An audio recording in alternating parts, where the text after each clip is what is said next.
Okay, lads, what we're going to look at this morning is we're going to look at something called the highest common factor. And the work we did the last day in lesson 1 on prime factor trees will help us with this and be able to, it'll basically make it easier for us to work the answer out to some of these questions. But the first thing you need to do is look and understand what the word factor means. Okay, what is a factor of something? Well, a factor is a number that divides evenly into another number without a remainder. So the factors of 12, for example, are 1 and 12, 3 and 4, 2 and 6. All those numbers divide evenly into 12 and there's no remainder, so those are all the factors. But what you may be asked to do in M3 is, given two numbers, find the highest common factor. That means a number that divides into both of them. Okay, it's a factor of both of them and it's the highest factor of both of them. So I'm going to show you an example of how this would work. Right, let's take the numbers 36 and 80. Okay, and what we're asked to do is to find the highest number that divides into both of those and it's common. In other words, the highest number that divides into 36 and the highest number that divides into 80. But they're the same for 36 and 80. In other words, they're a common factor.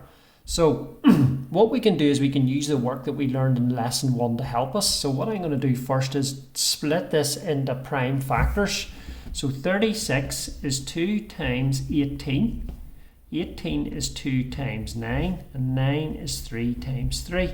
So you can see in my tree I have a 2, a 2, a 3 and a 3. Those are the prime factors of 36. I'm going to do the same for 80. 80 is 2 times 40, which is 2 times 20. And 20 is 2 times 10. And 10 is 2 times 5. So 80 is 2 by 2 by 2 by 2 by 5. Okay? So what we're going to do is we're going to look and we're going to circle the factors that are common in each of these. In other words, they appear here and they also appear over here. So watch how I do it. There's a 2 here and there's a 2 here. So I can circle those 2.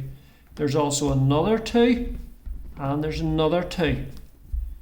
Now we've got 2 3s and there's no 3s left over here. So that is where the common factors end. You've only got 2 2s that are common on both sides.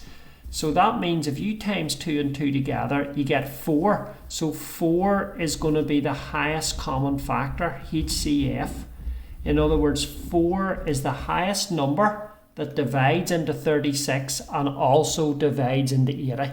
4 is going to be the answer. So what you can do is you can highlight those to see where the highest common factor is. Okay, let's look at another short example to show you how it works again. So I'm going to take 100 and I'm also going to take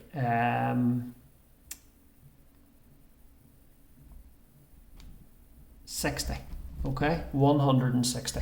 Right, so 2 separate numbers. So what I'm going to do is try to find the HCF, highest common factor, of 100 and also 60. So split 100 up, 2 times 50. 50 is 2 times 25. 25 is 5 times 5. 60 is 2 times 30, which is 2 times 15, which is 3 times 5. So what we're looking for is we're looking to circle the factors that are common. I can see there's a 2 here. There's also another 2. Okay? There's a 2 here. There's also another 2. There's a 5 here. I'll circle one of the 5s. And there's a 5 over here. That is where the common numbers end, because there's one 5 here, but there isn't another 5 over here. And there's a 3 here, and there isn't a 3 over here. So if you multiply 2 by 2 by 5, you end up with 20. So 20 is the HCF. In other words, 20 is the highest number that divides into 100 and it also divides into 60. Okay? So hopefully that makes sense. What you need to do is you need to take the two numbers and split them into prime factors and circle the prime factors that are common. And then what you can do is then you can determine by looking at the ones that are common what the highest common factor is between the two numbers. So what I'm going to do after this short video is, if you look underneath, will be linked an assignment where there will be 5 questions that I want you to complete today and submit your answers back to me, where I want you to use this method to find the highest common factor of two numbers using the prime factor trees. If there's any problems, give me a shout on Google Classroom, drop me a message, and good luck. Thank you.